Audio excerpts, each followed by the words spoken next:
아들도 못 나는 것이 무슨 며느리냐. 눈보라 치던 날 시어머니는 며느리와 어린 손녀를 집에서 내쫓았습니다. 재물과 체면만을 중시했던 시어머니, 그리고 순하기만 했던 며느리. 하지만 세상은 뜻밖의 방향으로 흘러갑니다. 버림받은 며느리는 스스로 일어섰고, 며느리를 버린 시어머니는 모든 것을 잃었지요. 사람을 버리면 복도 등을 돌린다는 옛말처럼 두 사람의 삶은 완전히 뒤바뀌게 됩니다. 과연 이들의 마지막은 어떻게 될까요? 구독과 좋아요 부탁드립니다. 그리고 어디에서 듣고 계신지 댓글 남겨 주시면 그곳에 행운이 가득하길 기원하겠습니다. 옛날 옛적 숙종 임금께서 나라를 다스리시던 평안도 깊은 상한 고을에 흉년과 추위가 겹친 해가 있었습니다. 그 고을 한 집안에는 며느리 하나가 살고 있었습니다.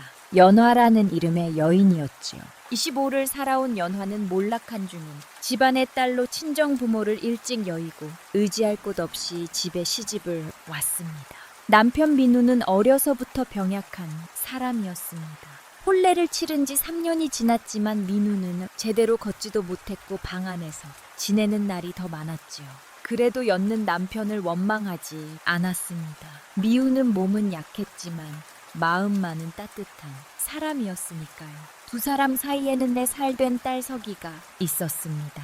병약한 남편과의 사이에서 겨우 얻은 귀한 딸이었습니다. 서기는 어미를 닮아 눈빛이 맑고 순했지요. 하지만 시어이 박씨 부인은 달랐습니다. 아들 하나 못 낳는 것이 무슨 며느이냐. 박씨는 연화를 볼 때마다 이렇게 구박했습니다. 남편이 병약해서 겨우 딸 하나를 얻은 것인데도 박씨는 모든 것을 며느리 탓으로 돌렸지요. 우리 민우가 몸은 약해도 대를 이을 씨는 멀쩡하거늘 내 몸이 천에서 딸만 나왔다.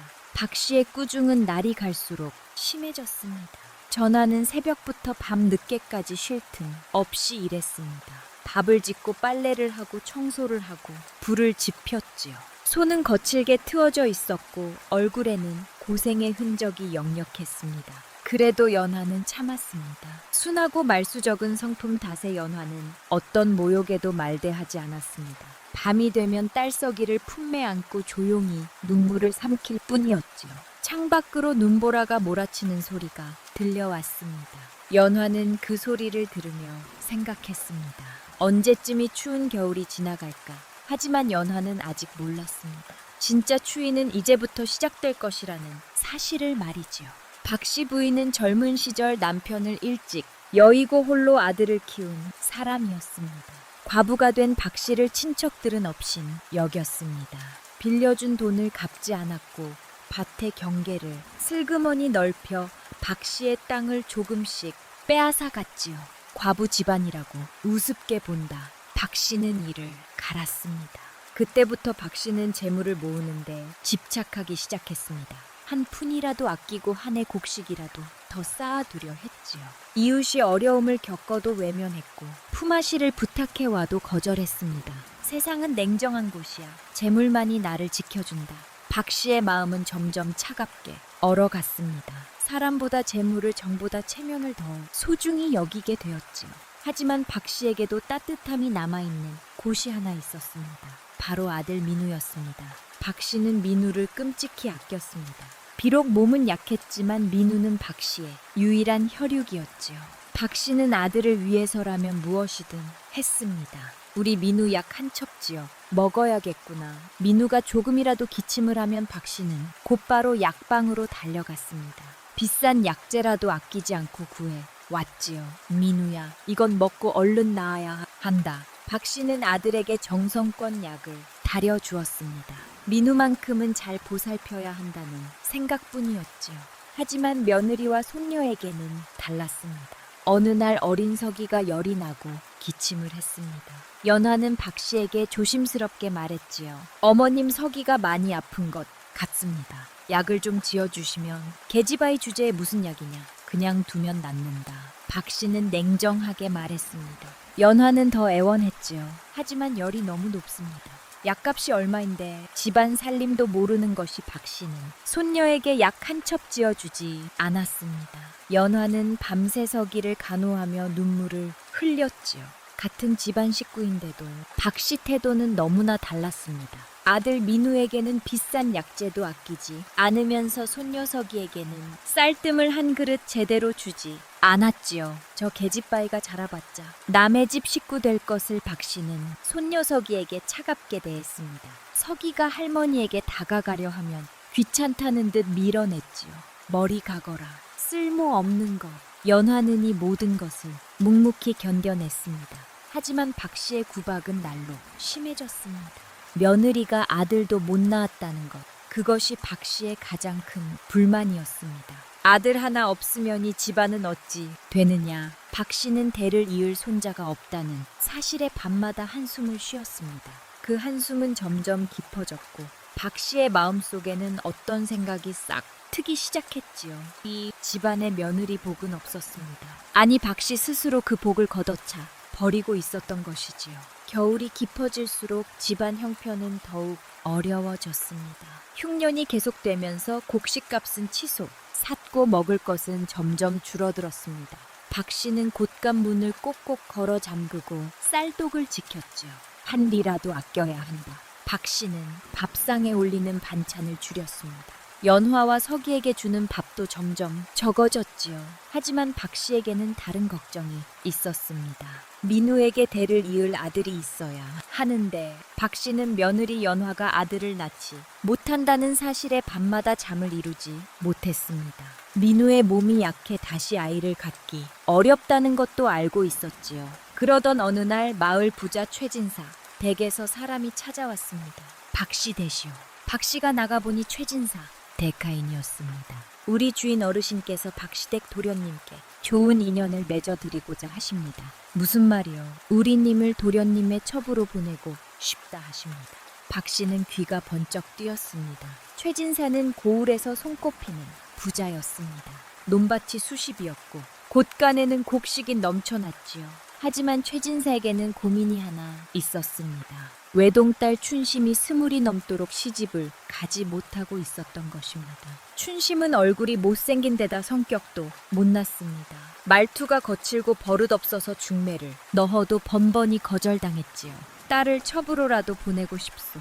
그 대신 혼수는 넉넉히 보내드리겠소. 최진사의 제안이었습니다. 박씨는 잠시 망설였습니다. 민우에게는 이미 연화라는 본처가 있었습니다. 첩을 드린다는 것은 연화에게 모욕이 될 것이었지요. 하지만 박씨의 마음은 이미 기울어 있었습니다. 준심이 아들을 낳아준다면 박씨는 대를 이을 손자를 생각했습니다. 며느리 였는 아들을 낳지 못했지만 춘심이 아들을 낳아준다면 집안에 대가 이어질 것이었지요. 게다가 최진사가 보내줄 혼수도 탐이 났습니다. 곡식과 돈을 넉넉히 보내주신다니 박씨의 눈이 반짝였습니다. 재물에 대한 욕심이 꿈틀거렸지요. 좋소. 우리 민우에게 춘심 아가씨를 첩으로 드리겠소. 박씨는 그 자리에서 승낙했습니다. 며칠 뒤 춘심이 집으로 들어왔습니다. 춘심은 키가 크고 뼈대가 굵었습니다. 얼굴은 거무스름하고 코가 크게 솟아 있었지요. 말투는 거칠었고 눈빛은 날카로웠습니다. 이제부터 내가 이 집안 사람이다. 춘심은 당당하게 말했습니다. 였는 그 모습을 보며 가슴이 철렁 내려앉았지요. 박씨는 춘심을 끔찍히 반겼습니다. 춘심아, 우리 민우 잘 보살펴다오. 아들 낳아 주기만 하면 된다. 걱정 마세요. 어머님, 제가 꼭 아들 낳아 드리겠습니다. 춘심은 자신만하게 대답했습니다. 최진사에게서는 약속대로 엄청난 혼수를 보내왔습니다. 쌀 20섬, 돈 100량 그리고 비단과 옷가지가 가득했습니다. 박씨는 그것을 보며 입이 귀에 걸렸지요. 역시 최진사 댁이야. 이 정도면 여는 먹고 살겠구나. 박씨는 춘심을 더욱 귀하게 대했습니다. 하지만 연화에게는 더욱 차갑게 대했지요. 너는 이제 물러나 있거라. 춘심미가 민우를 돌볼 것이다. 연화는 남편의 방에서조차 쫓겨났습니다. 박씨는 춘심을 민우의 방에 들게 했지요. 민우는 난처해했습니다. 어머님, 이럴 수는 없습니다. 연화가 있는데 내가 아들을 못 낳는데 어쩌겠느냐. 존심이가 아들을 낳아주어야 한다. 박씨는 아들의 말을 무시했습니다. 연화는 부엌 구석 작은 방으로 밀려났습니다. 준심은 연화를 갈보며 함부로 대했습니다. 야 본천의 오빠나 준심 아가씨 제 이름은 연화입니다. 본처면 본처지 무슨 이름이 필요해. 준심은 제 마음대로 연화를 부려 먹었습니다. 박 씨는 그것을 보고도 말리지 않았지요. 연화야, 춘심이 시키는 대로 해라. 춘심이는 귀한 몸이다. 박 씨는 오히려 연화를 나무았습니다. 연화는 참을 수밖에 없었습니다. 하지만 가슴속에는 서러움이 쌓여갔지요. 서기는 어린 나이에도 상황을 이해했습니다. 어머니, 저 아줌마가 왜 우리 집에 왔어요? 저가 그냥 참아야 한다. 연화는 딸을 꼭 안아주었습니다. 날이 갈수록 연화의 입지는 좁아졌습니다. 춘심이 집안의 실권을 쥐어갔고 박 씨는 춘심의 편만 들었지요. 연화는 점점 더 그림자처럼 살아가게 되었습니다. 그리고 석 달 뒤 충격적인 소식이 들려왔습니다. 어머님, 제가 아이를 가졌습니다. 춘심이 임신을 한 것이었습니다. 춘심이 임신했다는 소식에 박 씨는 기뻐서 어쩔 줄 몰랐습니다. 드디어 우리 집안의 대를 이을 아들이 태어나는구나. 박 씨는 춘심을 더욱 극진히 대했습니다. 좋은 음식을 해주고 편히 쉬게 했지요. 춘심아, 몸조리 잘해야 한다. 절대 무리하지 마라. 예, 어머님, 제가 꼭 아들 낳아드릴게요. 춘심은 배를 쓰다듬으며 으쓱거렸습니다. 하지만 박 씨의 얼굴에는 걱정이 어려 있었습니다. 집안 형편이 너무 어렵구나. 흉년이 계속되면서 먹을 것이 점점 줄어들고 있었습니다. 존심이 가져온 혼수도 석 달 만에 바닥이 보이기 시작했지요. 존심미가 아이를 낳으면 식구가 더 늘어난다. 박 씨는 고민에 빠졌습니다. 모두를 먹여 살릴 수 없었지요. 그날 밤 박 씨는 춘심을 불러 이야기를 나누었습니다.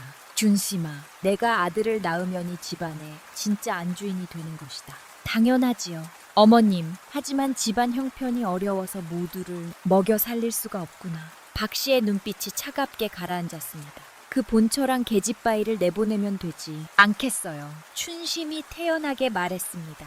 박 씨는 고개를 끄덕였지요. 그래, 나도 그 생각을 하고 있었다. 아들도 못 낳은 여자가 무슨 본처예요. 당장 내쫓으세요. 준심은 거침없이 말했습니다.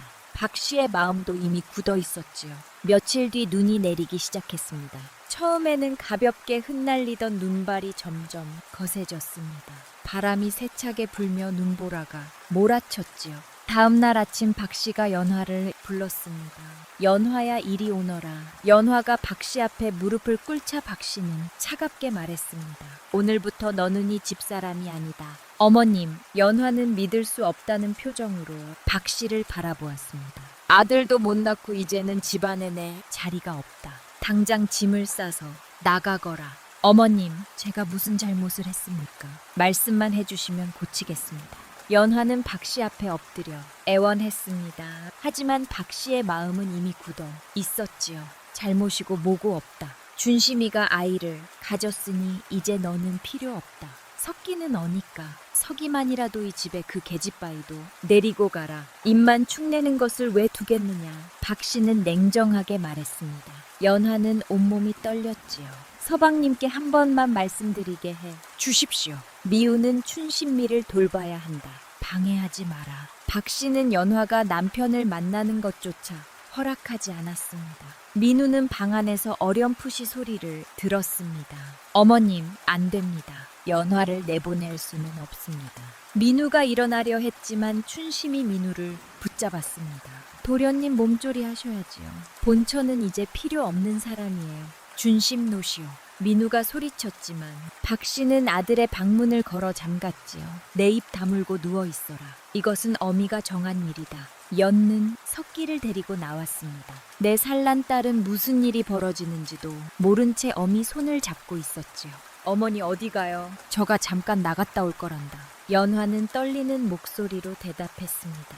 박 씨는 연화에게 보다리 하나를 던져 주었습니다. 여기 내 옷까지 몇 개 있다. 이거 들고 썩 나가거라. 어머님, 제발 죽든 살든 다시는 이 문턱을 넘지 말라. 만약 다시 오면 관에 신고하겠다. 박 씨의 목소리는 얼음장처럼 차가웠습니다. 준심이 문 앞에 나와 비웃었습니다.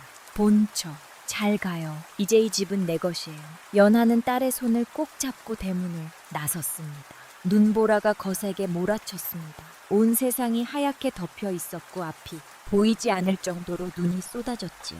연화는 뒤를 돌아보았습니다. 민우가 문틈 사이로 연화를 바라보고 있었습니다. 눈물을 흘리며 손을 뻗었지만 춘심이 민우를 끌어당겨 방 안으로 밀어넣었지요. 서방님, 연화의 목소리는 눈볼에 묻혀 버렸습니다. 어머니 추워요. 서기가 떨리는 목소리로 말했습니다. 엿는 딸을 품에 꼭 안았지요. 석가 조금만 참아라. 어머니가 꼭 지켜줄게. 연화는 눈 덮인 상일로 발걸음을 옮겼습니다. 어디로 가야 할지 알 수 없었습니다. 친정도 없고 의지할 곳도 없었지요.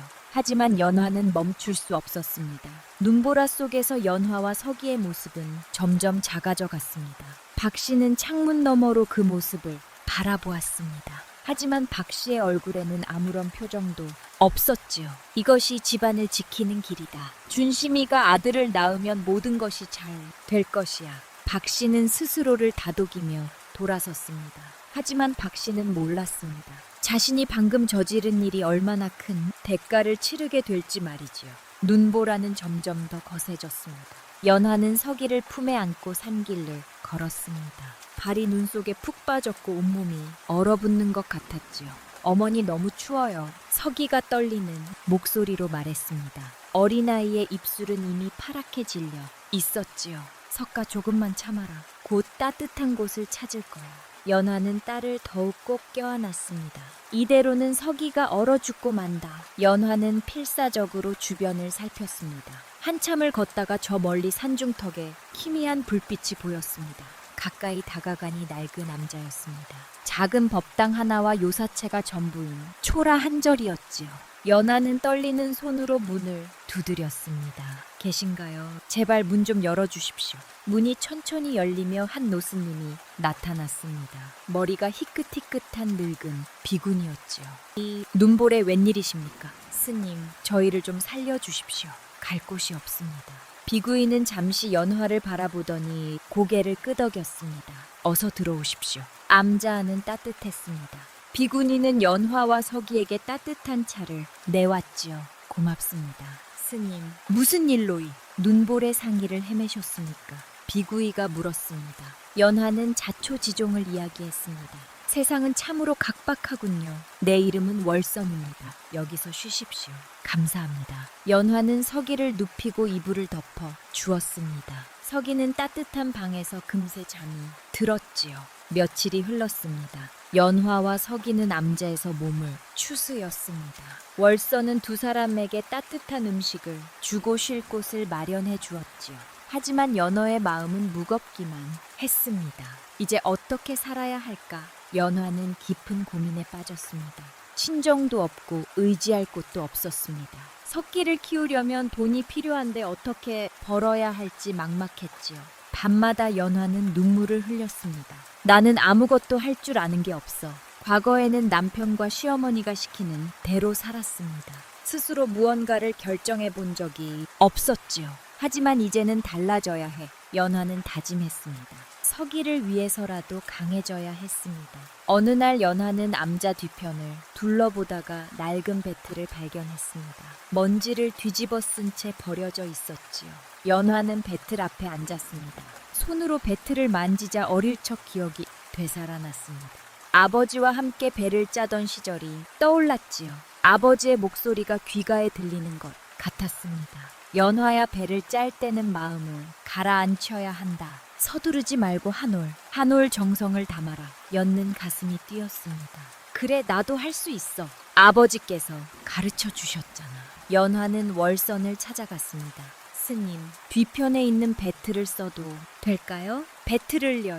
그것은 옛날에 쓰던 것인데 배를 짤 줄 아십니까? 아버지께서 배를 짜는 장인이셨습니다. 어릴 적습니다. 월선의 눈빛이 반짝였습니다. 그렇다면 한번 해보십시오. 엿는 배틀 앞에 앉았습니다. 처음에는 손이 어색했습니다. 오랜만에 만지는 배틀이었지요. 하지만 손을 움직이자 몸이 기억했습니다. 북을 던지고 날씨를 당기고 다시 북을 던졌습니다. 손놀림이 점점 빨라졌고 배틀 소리가 경쾌하게 울렸지요. 월선은 그 모습을 보며 감탄했습니다. 솜씨가 보통이 아니십니다. 감사합니다. 이 암제는 배를 짤 실이 조금 있습니다.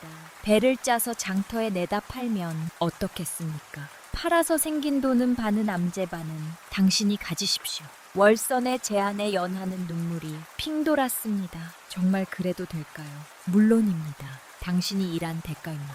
연화는 처음으로 희망을 느꼈습니다. 이렇게 살아갈 수 있구나. 누군가에게 의지하지 않아도 자신의 힘으로 살아갈 수 있다는 것을 깨달았지요. 연화는 그날부터 새로운 삶을 시작했습니다. 버려졌지만 포기하지 않았고 쫓겨났지만 무너지지 않았습니다. 자신과 딸을 위해 연화는 일어서기로 결심했습니다. 다음 날부터 연화는 틈틈이 배를 짰습니다.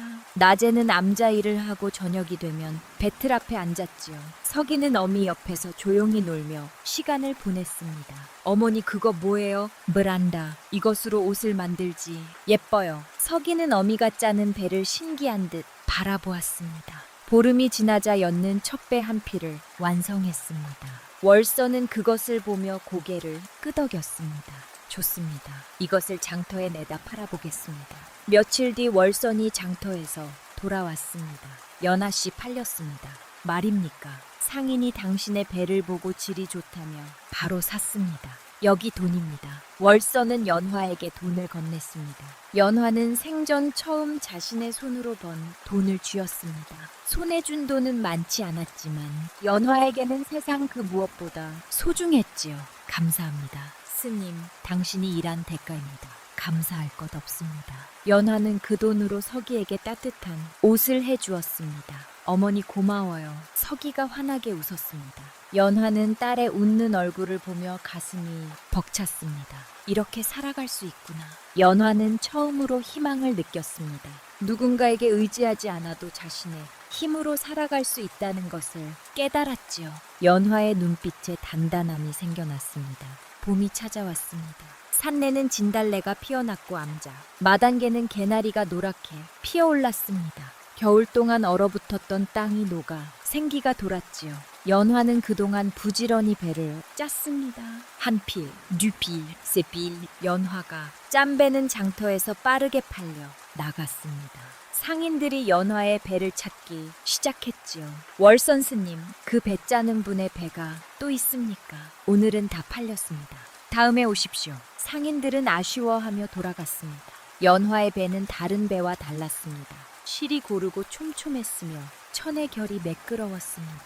무엇보다 즐겨서 오래 입어도 해지지 않았지요. 이 배로 만든 옷은 10년은 입습니다. 장인들이 소문을 내자 연화의 배를 찾는 사람이 더욱 늘어났습니다. 월서는 연화를 불러 말했습니다. 연화씨, 당신의 배가 인기가 많습니다. 더 많이 짜면 어떻겠습니까? 더 짜고 싶은데 실이 부족합니다. 그렇다면 제가 실을 더 구해 오겠습니다. 돈은 나중에 배를 팔아서 갚으면 됩니다. 월선의 배려에 연화는 감사했습니다. 스님, 은혜가 너무 큽니다. 은혜가 아닙니다.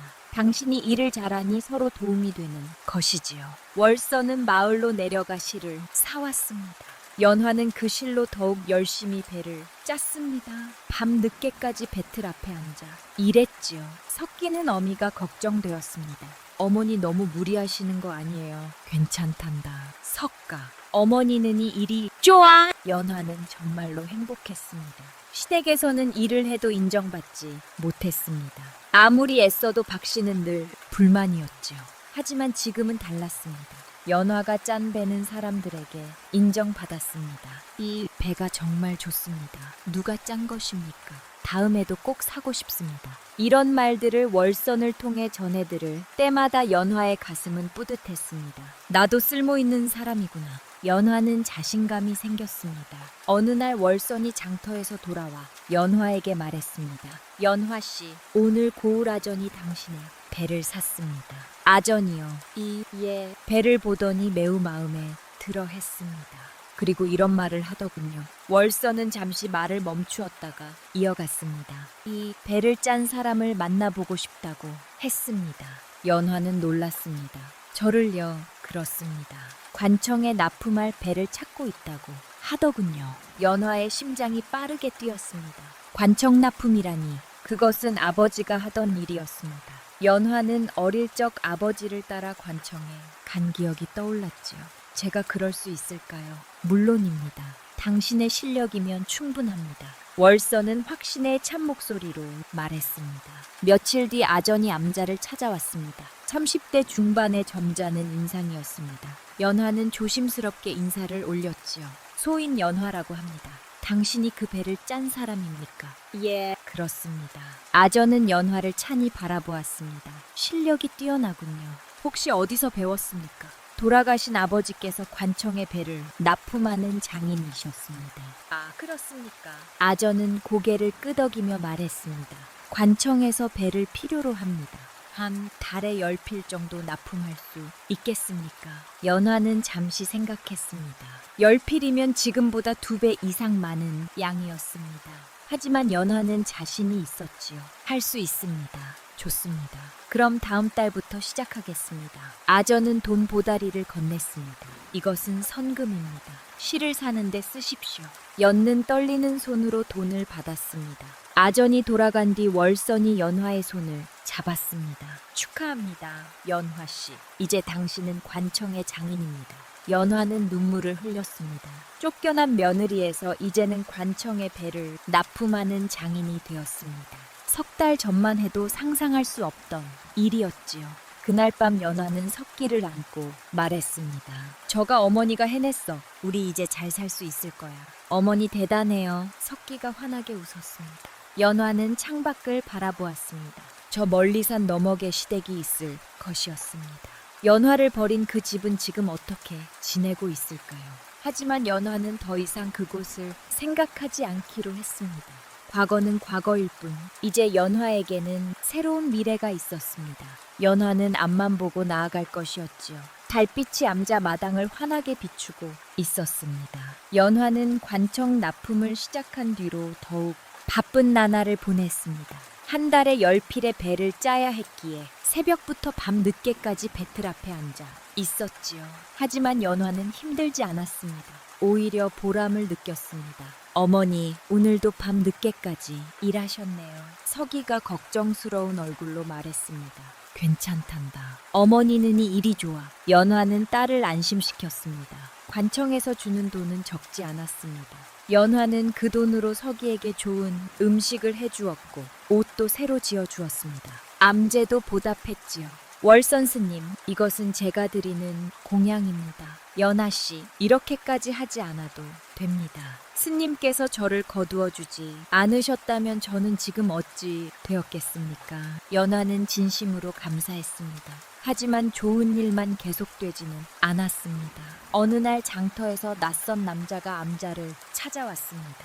40대 정도 되어 보이는 남자였는데 옷차림이 번듯했지요. 여기가 배를 잘 짠다는 곳입니까? 그렇습니다. 무슨 일이십니까? 월선이 물었습니다. 저는 이웃 그을에서 배 장사를 하는 사람입니다. 당신 내 배를 사고 싶소. 죄송하지만 지금은 관청 납품으로 여유가 없습니다. 월선이 정중히 거절했습니다. 하지만 남자는 물러서지 않았습니다. 관청보다 더 좋은 값을 주겠소. 2배로 쳐드리지. 그래도 안 됩니다. 약속을 지켜야 합니다. 월선은 단호하게 말했습니다. 남자는 불쾌한 표정을 지으며 돌아갔습니다. 잘 생각해 보시오. 언제든 마음이 바뀌면 찾아오시오. 연화는 그 광경을 지켜보며 불안한 느낌이 들었습니다. 스님, 저 사람이 왜 저러는 걸까요? 욕심이 많은 사람 같습니다. 조심해야 하겠습니다. 며칠 뒤 이상한 일이 벌어졌습니다. 연화가 짠 배를 관청에 납품했는데 아전이 난색을 표했습니다. 이번 배는 품질이 좀 떨어지는 것 같습니다. 그럴 리가 없습니다. 제가 평소처럼 정성껏 짰는데요. 연화는 당황했습니다. 아전은 배를 자세히 살피더니 말했습니다. 군데군데 실밥이 튀어나와 있고 색깔도 고르지 않습니다. 연화가 배를 확인해 보니 정말 그랬습니다. 하지만 연화는 분명히 제대로 짰다는 것을 알고 있었습니다. 납품하기 전까지는 아무 문제가 없었지요. 이상합니다.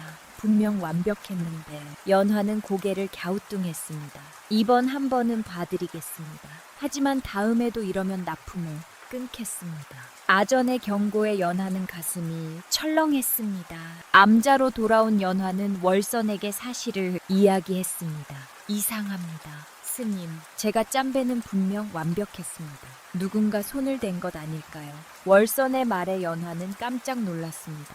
누가 그런 짓을 하겠습니까? 며칠 전 왔던 그 배 장사가 의심스럽습니다. 월선은 심각한 표정으로 말했습니다. 관청 납품을 망치려는 것일지도 모릅니다. 그래야 당신이 자기에게 배를 팔 테니까요. 엿는 소름이 돋았습니다. 그럴 수가. 세상에는 탐욕스러운 사람들이 많습니다. 조심해야 합니다. 월선은 연화에게 당부했습니다. 연화는 그날부터 더욱 조심했습니다. 배를 짠 뒤에는 남자 안 깊숙한 곳에 보관했고 납품하러 갈 때도 서기와 함께 갔습니다. 하지만 불안감은 쉽게 가시지 않았습니다. 누군가 나를 해치려 한다. 엿는 밤에도 제대로 잠을 이루지 못했습니다. 석기가 그런 어미를 보며 걱정했습니다. 어머니 괜찮으세요? 괜찮단다. 연화는 억지로 웃어 보였지만 마음속은 무겁기만 했습니다. 처음으로 느껴보는 작은 균열이었습니다. 준탄하게만 흘러가던 일상의 금이 가기 시작했지요. 연화는 이 균열이 더 커지지 않기를 바랄 뿐이었습니다. 연화의 불안은 현실이 되었습니다. 다음 달 납품할 배를 준비하던 어느 날 밤암자의 도둑이 들었습니다. 누구냐? 월선이 소리쳤지만 도둑은 이미 도망친 뒤였습니다. 연화가 급히 확인해 보니 배 5 필이 사라져 있었습니다. 스님, 배가 없어졌습니다. 이런 월선도 놀라 달려왔습니다. 5 필이면 관청에 납품할 배의 절반이었습니다. 연화는 당장 다시 짤 수도 없었지요. 어떡하지요? 납품 기한이 사흘밖에 남지 않았는데 연화는 울음을 터뜨렸습니다. 월선은 연화를 진정시켰습니다. 진정하세요. 일단 관아에 도둑이 들었다고 알리고 제가 장터를 돌아보겠습니다. 장터요. 도둑이 배를 훔쳐갔다면 팔려고 했을 것입니다. 장터에 내다 팔지도 모릅니다. 월선의 말이 일리가 있었습니다. 다음 날 아침 월선은 일찍 장터로 향했습니다. 연화는 암제서 불안한 마음으로 기다렸지요. 석기가 어미의 손을 잡았습니다. 어머니 괜찮을 거예요. 그래, 괜찮을 거야. 엿는 딸을 안심시켰지만 마음속은 초조하기만 했습니다. 한편 월선은 장터를 이곳저곳 돌아다녔습니다. 배를 파는 곳을 하나하나 살펴보았지요. 그런데 한 배 장수의 가게에서 눈에 익은 배를 발견했습니다.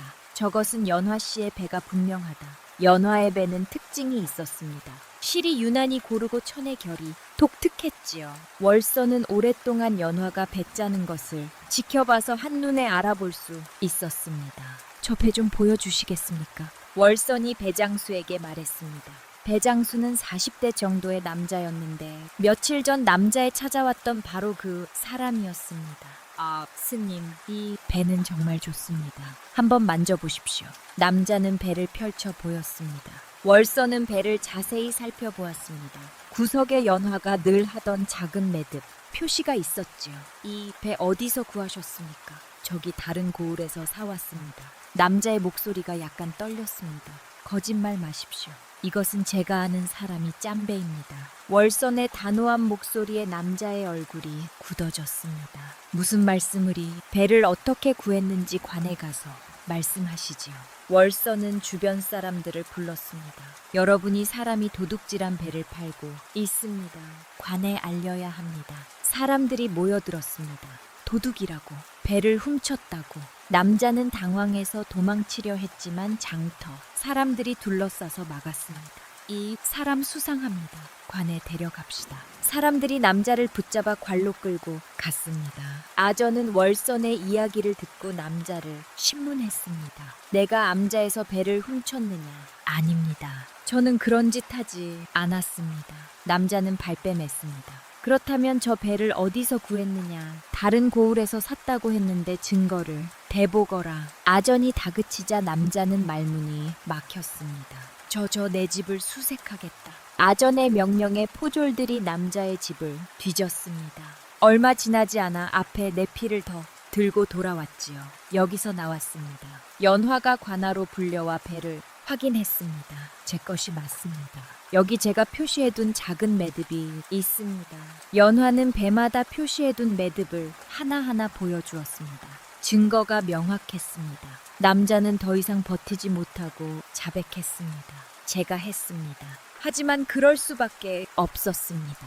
무슨 소리냐? 아전이 호통쳤습니다. 저 여자의 배가 워낙 좋아서 장터에서 인기가 많습니다.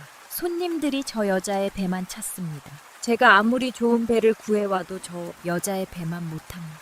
남자는 억울하다는 듯 소리쳤습니다. 그래서 훔친 것이냐? 저도 장사를 해서 먹고 살아야 합니다. 며칠 전에 배를 팔려고 했는데 거절하지 않았습니까? 그래서 훔쳐서라도 손님들에게 팔아야 했습니다. 남자의 말에 연화는 어이가 없었습니다. 아전이 냉정하게 말했습니다. 내 사정이야 어찌됐든 도둑질은 죄다. 더구나 관청 납품 물건을 훔쳤으니 죄가 더욱 크다. 용서해 주십시오. 일단 이놈은 가두어라. 도둑질한 죄로 곤장을 치고 귀양을 보내겠다. 포졸들이 남자를 끌고 갔습니다. 아전은 연화에게 배를 돌려 주었습니다. 연화 씨 배를 찾았으니 다행입니다. 월선 스님의 눈썰미가 아니었다면 찾기 어려웠을 것입니다. 감사합니다. 연화는 월선에게 깊이 절을 올렸습니다. 아픔 기한은 사흘 연장해 드리겠습니다. 아전의 배려에 연화는 안도했습니다. 암자로 돌아온 연화는 월선에게 거듭 감사를 표했습니다. 스님께서 찾아주지 않으셨다면 저는 어찌 되었을까요? 괜찮습니다. 하지만 이 일로 알았습니다. 당신의 배가 정말 대단하다는 것을 말입니다. 월선은 자랑스럽게 말했습니다. 하지만 그것 때문에 탐을 내는 자들이 생기는군요. 세상에는 탐욕스러운 사람들이 많습니다. 더욱 조심해야 합니다. 연화는 걱정이 되었지만 동시에 자신감도 생겼습니다. 내 실력이 이렇게 인정받는구나. 연화는 자신의 배가 사람들에게 인정받는다는 사실에 뿌듯했습니다. 밤이 되어서기를 자으며 엿는 딸에게 말했습니다. 서가 어머니가 하는 일이 사람들에게 인정받고 있단다. 정말요. 대단해요. 어머니, 서기가 환하게 웃었습니다. 연화는 딸을 꼭 안았습니다. 이 아이를 위해서라도 포기할 수 없어. 연화는 마음을 다잡았습니다. 탐욕스러운 자들이 방해하려 해도 연화는 물러서지 않을 것이었습니다. 정직하게 열심히 일하면 언젠가는 보상이 있을 것이라고 믿었지요. 하지만 연화는 아직 몰랐습니다. 진짜 시련은 이제부터 시작될 것이라는 사실을 말이지요. 1, 2챕터. 평화로운 날들이 며칠 더 이어졌습니다.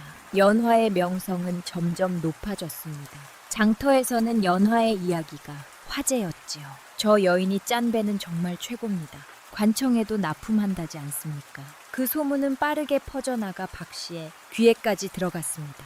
뭐라고? 연화가 관청에 배를 납품한다고? 박 씨는 믿을 수 없다는 표정을 지었습니다. 내가 쫓아낸 며느리가 잘 살고 있다니 박 씨는 분했습니다. 연화가 비참하게 살기를 바랐는데 오히려 성공했으니 받아들일 수 없었지요. 박 씨는 춘심을 불렀습니다. 준심아, 저 여자가 돈을 많이 번다니 우리가 그것을 가져올 방법이 없겠느냐. 춘심은 배가 불러 있었습니다. 임신 7개월이었지요. 좋은 생각이 있습니다. 어머님, 춘심의 눈빛이 날카로워졌습니다. 연화가 우리 집안의 배자는 비법을 훔쳐갔다고 관에 고발하면 어떻겠습니까? 그거 좋은 생각이구나. 박 씨는 무릎을 쳤습니다. 연화의 납품 자격을 빼앗으면 우리가 대신 관청에 납품할 수 있지 않겠습니까? 그렇게 하자 연화는 순에서 거절하지 못할 것이다. 두 사람은 교묘한 계략을 짜기 시작했습니다. 며칠 뒤 박신 관를 찾아갔습니다. 아전님, 억울한 일을 당했습니다. 박 씨는 눈물까지 짜내며 호소했습니다. 며느리 연화가 우리 집안의 비법을 훔쳐 관청에 배를 납품하고 있습니다. 우리 집안은 대대로 배는 기술이 뛰어났는데 그 비법을 가르쳐 주었더니 혼자 부를 누리고 있습니다. 아저은 난처한 표정을 지었습니다. 일단 조사를 해보겠습니다. 연화 씨를 불러 이야기를 들어 보겠습니다. 며칠 뒤 연화는 관하로 불려갔습니다. 연화 씨, 박 씨 부인이 당신을 고발했습니다. 아전이 박 씨의 주장을 전하자 연화는 어이가 없었습니다. 그것은 거짓말입니다. 저는 친정 아버지에게서 배는 법을 배웠습니다. 증거가 있습니까? 제 친정 아버지는 관청의 배를 납품하던 장인이었습니다. 기록을 찾아보시면 알 수 있습니다. 아전은 오래된 장부를 뒤졌습니다. 그리고 10여 년 전 기록을 찾아냈지요. 여기 있습니다. 연화 씨의 아버지 성함이 맞습니까? 예, 맞습니다. 그렇다면 연화 씨가 아버지에게서 배운 것이 맞군요. 아저는 박 씨의 주장이 거짓임을 알았습니다. 하지만 박 씨 부인이 가만히 있지 않을 것 같습니다. 조심하십시오. 였느 남자로 돌아와 월선에게 사실을 이야기했습니다. 스님, 시어머니께서 저를 모함하셨습니다. 역시 그럴 줄 알았습니다. 탐욕스러운 사람들은 수단과 방법을 가리지 않습니다. 월선은 걱정스러운 표정이었습니다. 하지만 박 씨와 춘심의 계략은 이제 시작에 불과했습니다. 박 씨는 관에서 실패하자 더 큰 계략을 꾸몄습니다. 준심아, 우리가 직접 배를 짜서 관청에 가져가자. 하지만 어머님, 우리는 배를 짤 줄 모르지 않습니까? 다른 거울에서 배를 사다가 우리가 짠 것처럼 속이면 된다. 박 씨의 계획은 대담했습니다. 준심은 걱정스러웠습니다. 들키면 어쩌시려고요? 들키지 않으면 된다. 그리고 연화가 우리 기술을 훔쳤다고 계속 주장하면 사람들이 믿을 것이다. 박 씨는 장터에서 다른 고을상인에게 배를 샀습니다. 그리고 관청에 가져가 자신이 짠 것이라 우겼지요. 하지만 아저는 한눈에 알아보았습니다. 이 배는 다른 고을 것입니다. 실일의 색깔이 다릅니다. 아닙니다. 제가 짠 것입니다. 거짓말 마십시오. 박 씨 부인, 당신은 배를 짤 줄도 모르지 않습니까? 아전의 추궁에 박 씨는 말문이 막혔습니다. 자기를 치려 했으니 벌을 받아야겠습니다. 용서해 주십시오. 박 씨는 곤장 10대를 맞았습니다. 고에서는 박 씨가 사기를 치려다 들킨 이야기가 퍼졌지요. 박 씨 대기 며느리 것을 빼앗으려 했다더군요. 그러게요. 욕심이 과하십니다. 박 씨의 명예는 땅에 떨어졌습니다. 박 씨가 망신을 당한 뒤 춘심은 딸을 낳았습니다.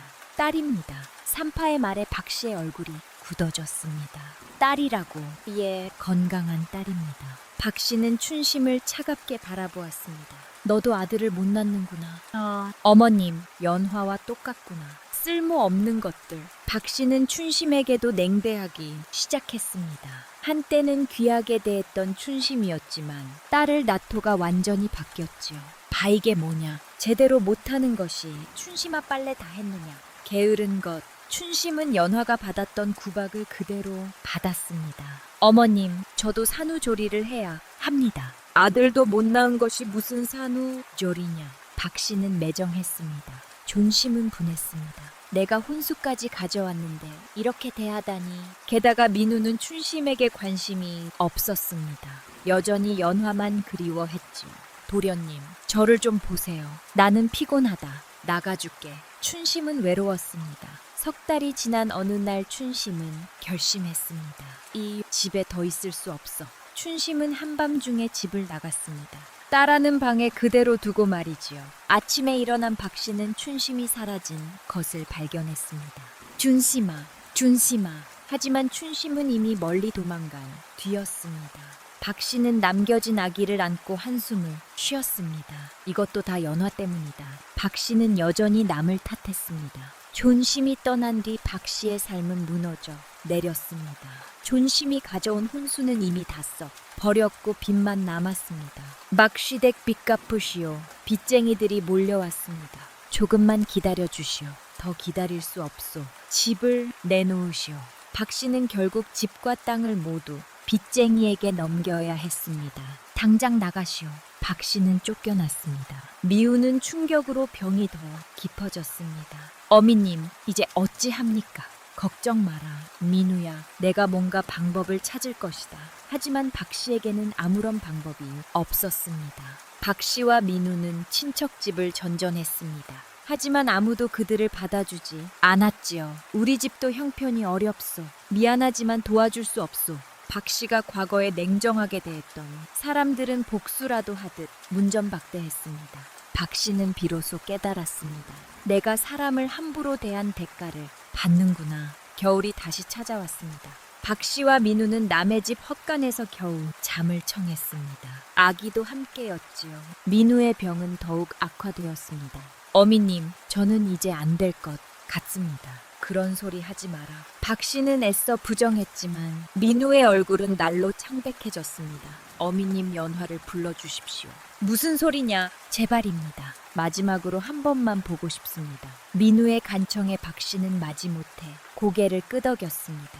박 씨는 암자로 사람을 보냈습니다. 연화만 도련님께서 위독하십니다. 전가를 받은 연화는 고민했습니다. 스님, 가야 할까요? 보십시오. 후회하지 않으려면 연화는 헛간을 찾아갔습니다. 민우는 누더를 덮고 누워 있었습니다. 저방님, 연화, 왔구려. 민우는 연화의 손을 잡았습니다. 미안하나오. 당신을 지키지 못했어. 괜찮습니다. 민우는 한쪽에 누워있는 어린 아기를 바라보았습니다. 저 아이는 춘심이 낳고 떠난 딸이요. 민우의 목소리가 떨렸습니다. 제가 무능해서 저 아이도 제대로 키우지 못하고 염치가 없어서 아무 말도 못하겠소. 민우는 눈물을 흘렸습니다. 연화에게 아이를 키워달라고 부탁하고 싶었지만 차마 입 밖으로 낼 수 없었지요. 그저 당신이 잘 살아주길 바랄 뿐이요. 저방님, 연화 행복하게 사시오. 서기도 잘 키우고. 민우는 그 말을 끝으로 눈을 감았습니다. 그리고 그대로 숨을 거두었지요. 연화는 민우의 손을 잡고 눈물을 흘렸습니다. 장례를 치른 뒤 연화는 박 씨와 아기만 남은 것을 보았습니다. 박 씨는 기력이 없어 아기를 제대로 돌볼 수도 없었습니다. 아기는 울고 있었지요. 연화는 아기를 안아 올렸습니다. 작고 여인 아기였습니다. 어미도 없고 아비도 잃고 할미마저 쓰러져가는 불쌍한 아이였지요. 어머님, 제가 이 아이를 데려가겠습니다. 뭐라고? 박 씨는 믿을 수 없다는 표정을 지었습니다. 이 아이도 서방님의 딸입니다. 제가 키우겠습니다. 연화야, 내가 어찌? 박 씨는 눈물을 흘렸습니다. 자신은 며느리를 쫓아냈는데 며느리는 원수의 딸까지 거두겠다니 믿기지 않았지요. 가족입니다. 어머님, 엿는 아기를 품에 안고 암자로 돌아왔습니다. 저기는 어린 아기를 보고 신기해했습니다. 어머니, 아기는 누구예요? 내 동생이란다. 이름은 복이라고 하자. 복이요. 엿는 서기에게 사실을 이야기했습니다. 서기는 고개를 끄덕이며 보기를 쓰다듬었지요. 예쁘네요. 잘 키울게요. 어머니, 월서는 연화의 결정을 지지했습니다. 훌륭한 선택입니다. 연화 씨. 연화는 이제 두 딸의 어머니가 되었습니다. 쫓아는 며느리가 첫배 딸까지 거두어 키우게 된 것이었지요. 세상은 참으로 알 수 없는 곳이었습니다. 민우의 장례를 치른 뒤 박 씨는 완전히 빈털털리가 되었습니다. 집도 없고 아들도 잃고 손녀보기마저 연화에게 보냈습니다. 의지할 곳이 아무데도 없었지요. 박 씨는 거리를 헤매며 국거를 했습니다. 시주 좀 해주십시오. 하지만 사람들은 박 씨를 외면했습니다. 저 사람 박 씨 아니요. 며느리를 쫓아낸 사람, 욕심이 과해 망한 사람이라던데. 박 씨는 비참했습니다. 추운 겨울밤 박 씨는 얼어 죽을 뻔했습니다. 이대로 죽는 건가? 박 씨는 눈을 감으려 했습니다. 그때 누군가 박 씨를 흔들었습니다. 어르신 괜찮으십니까? 눈을 뜨니 월선 스님이었습니다. 스스님, 일어나십시오. 암자로 가겠습니다. 월선은 박 씨를 부축하여 암자로 향했습니다. 암제 도착하자 연화가 나왔습니다. 스님, 누구십니까? 연화는 박 씨를 알아보고 놀랐습니다. 어머님, 박 씨는 연화를 보고 눈물을 흘렸습니다. 연화야, 미안하다. 연화는 박 씨를 안으로 모셨습니다. 따뜻한 차와 음식을 내왔지요. 박 씨는 허겁지겁 먹으며 눈물을 흘렸습니다. 내가 너를 버린 대가를 톡톡히 받았구나. 박 씨는 자신이 저지른 일들을 후회했습니다. 며칠 뒤 박 씨는 기력을 회복했습니다. 연화는 박 씨에게 보기를 보여 주었습니다. 어머님 복입니다. 제가 잘 키우고 있습니다. 박 씨는 손녀를 안고 울었습니다. 고맙다, 연화야. 내가 아니었다면 이 아이는 어찌 되었을까? 가족입니다. 어머님, 연화의 말에 박 씨는 더욱 눈물을 흘렸습니다. 나는 너를 가족으로 대하지 않았는데 이제는 괜찮습니다. 박 씨는 암제에서 연화를 도우며 지냈습니다. 배를 짜지는 못했지만 석기와 보기를 돌보고 집안일을 거들었습니다. 연화야, 내가 할 수 있는 일이 있으면 말해다오. 박 씨는 진심으로 뉘우쳤습니다. 시간이 흐르며 박 씨는 변했습니다. 재물보다 사람이 소중하다는 것을, 욕심이 얼마나 무서운 것인지 깨달았지요. 이음의 봄, 놀라운 소식이 들려왔습니다. 연화의 명성은 더욱 높아졌습니다. 안청에서는 연화에게 정식으로 장인이라는 칭호를 내렸습니다. 연화 장인의 배는 왕실에도 납품될 것입니다. 아전의 말에 연화는 감격했습니다. 박 씨도 진심으로 기뻐했습니다. 연화야, 축하한다. 내가 이루어낸 것이다. 어머님 덕분입니다. 연화는 겸손하게 말했습니다. 세월이 흘렀습니다. 석이와 보기는 건강하게 자랐습니다. 두 아이는 친자매처럼 사이좋게 지냈지요. 박 씨는 손녀들에게 따뜻한 할머니가 되었습니다. 할머니, 이야기해주세요. 그래, 할미가 이야기해주마. 박 씨는 아이들을 무릎에 앉히고 옛날이 아기를 들려주었습니다. 두 손녀를 바라보는 박 씨의 눈빛은 따뜻했습니다. 옛날 아들 민우를 바라보던 그 눈빛과 똑같았지요. 내가 민우를 사랑했던 것처럼이 아이들도 사랑스럽구나. 박 씨는 깨달았습니다. 손자든 손녀든 아들이든 딸이든 모두 똑같이 소중한 존재였습니다. 과거의 서기를 계집아이라며 천대했던 자신이 부끄러웠지요. 할머니, 저희 사랑하세요. 보기가 물었습니다. 그럼 할미는 너희들이 세상에서 제일 사랑스럽단다. 박 씨는 두 아이를 꼭 안아 주었습니다. 손녀들과 함께하는 시간이 박 씨에게는 가장 행복한 순간이었습니다. 연느 남자 옆에 작은 집을 지었습니다. 서기, 보기, 박 씨, 그리고 월선, 스님과 함께 살았습니다. 작지만 따뜻한 가족이었지요. 연화는 계속 배를 잡고 많은 사람들을 가르쳤습니다. 장인님, 저도 배우고 싶습니다. 좋습니다. 정성을 다하면 누구나 할 수 있습니다. 연화는 자신의 기술을 아낌없이 나누었습니다. 어느 날 저녁, 연화는 서기와 보기를 불러 앉혔습니다. 가볼까? 내 어머니, 너희들은 서로 아끼며 살아야 한다. 사람이 사람에게 가장 소중한 것이란다. 연화는 부드럽게 말했습니다. 재물은 언제든 잃을 수 있지만 사람과의 인연은 한 번 잃으면 다시 얻기 어렵단다. 네, 어머니, 그리고 누군가 어려움에 처했을 때 외면하지 말거라. 도울 수 있을 때 도와주는 것이 사람의 도리란다. 서기와 보기는 고개를 끄덕였습니다. 할머니처럼요? 보기가 물었습니다. 그래, 할머니는 너희를 많이 사랑하시지? 네, 할머니 최고예요. 아이들은 환하게 웃었습니다. 밤이 깊어갔습니다. 달빛이 암자를 비추었습니다. 연화는 창밖을 바라보며 생각했습니다. 나는 버림받았지만 포기하지 않았어. 그래서 지금의 내가 있구나. 박 씨도 자신의 방에서 생각했습니다. 나는 며느리를 버렸지만 며느리는 나를 버리지 않았구나. 연화는 마당으로 나왔습니다. 월선이 법당에서 나와 연화 옆에 섰습니다. 연화 씨 행복하십니까? 예, 스님, 정말 행복합니다. 당신은 훌륭한 사람입니다. 아닙니다. 저는 그저 제가 할 수 있는 일을 했을 뿐입니다. 연화는 겸손하게 말했습니다. 하늘에는 별이 총이 빛나고 있었습니다. 연화는 별을 보며 돌아가신 민우를 생각했습니다. 서방님, 저는 잘 살고 있습니다. 보기도 잘 키우고 있어요. 걱정하지 마세요. 연화는 마음속으로 민우에게 말했습니다. 옛말에 이런 말이 있습니다. 뿌린 대로 거둔다. 박 씨는 며느리를 버렸고 그 대가로 모든 것을 잃었습니다. 하지만 잘못을 뉘우치고 다시 사람답게 살게 되었지요. 너는 버림받았지만 포기하지 않았고 원수조차 용서했습니다. 그 덕에 큰 복을 얻었습니다. 다음 영상을 빠르게 만나보시려면 좋아요와 구독을 눌러주세요. 그럼 더 재미있는 영상으로 찾아뵙겠습니다. 모두 행복한 하루 보내세요. 감사합니다.